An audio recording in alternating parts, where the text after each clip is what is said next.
going to be looking at Bitcoin. Right, so you may be thinking, why now? Why am I giving out a probability prediction on Bitcoin? And to answer that, this year I have been all over Bitcoin. In February, I sent out my first Bitcoin prediction article for the year, and it was called, I actually wrote these articles down. You can check it out on FSP Invest. Bitcoin has passed $10,000 and investors are freaking out. Here's why I expect it to fly another 28%.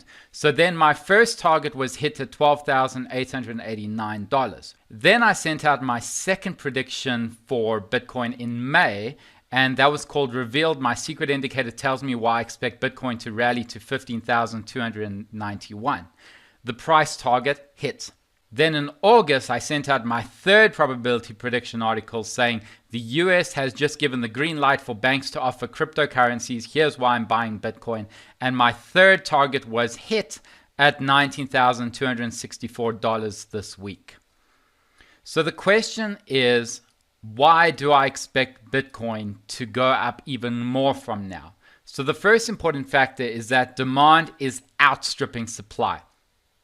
Earlier this year, we had Bitcoin halving take place where the supply was cut over 50% for the next 210,000 transaction blocks over the next 4 years. And just to give you some background, the total supply of Bitcoin is at 21 million coins capped. And right now, there are around 18.5 million coins in circulation. So the supply is far less than the current demand. As more people are trying to get their digital hands on them, the price will continue to go up. And not just people, but also institutions, because the second reason is that massive hedge funds and billionaires are jumping into Bitcoin. I mean, we're talking about companies like MicroStrategy. They announced to buy $250 million worth of Bitcoin. The payments company Square, they said that they're getting into the Bitcoin market.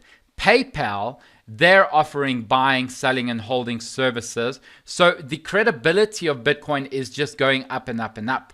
Then we had Wall Street Fidelity, who's setting up operations with Bitcoin. And then not one, but two billionaires, Paul Tudor Jones and Stanley Druckenmiller, they're putting massive money into Bitcoin. So as more investors and hedge fund managers put money into Bitcoin, the price is going to go up because demand's going up. And also, Bitcoin's interest is now attracting companies and individuals worldwide. So it's not anymore one of those speculative currencies that people are looking at. These are major long-term investments that people are putting their money in because they have hopes and they have now ideas as to where Bitcoin is going. Because before it was based on a digital and cryptocurrency which was backed on nothing, and now it's backed on a financial system and the monetary system that companies are using, that everyday people are going to be using, where Bitcoin will be an alternative to currencies and also an alternative to gold. So you can call it a quasi-safe haven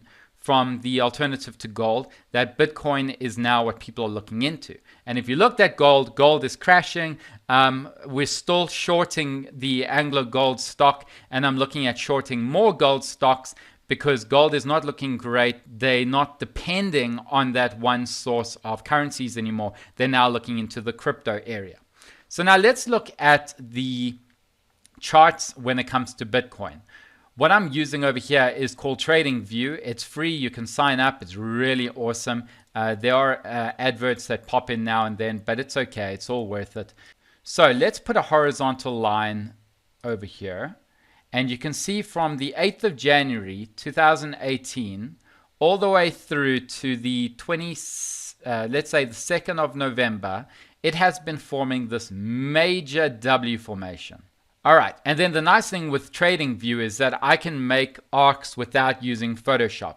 So here's an arc. So you go to the brush tool, click on arc, and then choose where the high is, where the second part it hits, and then just drag it down, and you've got yourself the first rounding bottom of the W formation. Then let's do that again. So you click on the arc item, you go from the two highs and you bring it down, and now you can see it looks like a beautiful pair of rounding bottoms, okay? And so we can see here that it's formed a W formation or around 2 rounding bottoms from the 18th of January 2018, and it struggled to break above. So now for the first time in over 1,000 days, it has broken above, which tells you that there is more demand and more buying. And earlier this year, it formed other formations. So it formed a cup and handle, it formed an inverse head and shoulders pattern. It's been going up a strong trend line. It formed a higher low. So there are many signals saying that Bitcoin demand was higher than the supply. Now, if you want to calculate where the next price target is, personally, what I do is I take the high and I subtract the low, and then I add it to the high. So basically, you're just taking the difference between the high and the low and you're adding it over here, and you will get a price target of around, let's just do the calculation. So I'll go coordinates, 24,442. So there it is. There is my target for Bitcoin. And we can be looking at now companies like MicroStrategy, which is on the NASDAQ. We can look at PayPal. We can look at buying Bitcoin, which is most likely to go up. But things are looking good. You know, don't fall for the one candle that's dropped and then all the news is showing negative reasons why Bitcoin is a bubble or whatever. If the price is going up, it's going up for a reason. And us as traders, we don't need the ego to say it's going to turn down from here. We're going to say it's going up. We're going to follow it as long as it takes until it makes a confirmed breakout to the downside. Until then, the target is going to be at 24,442. Right. So if you enjoyed this analysis, remember, give me the thumbs up and subscribe for more videos just like these. And remember, premium multi-traders, you are seeing this first before everyone else. So have an awesome weekend and we'll chat soon.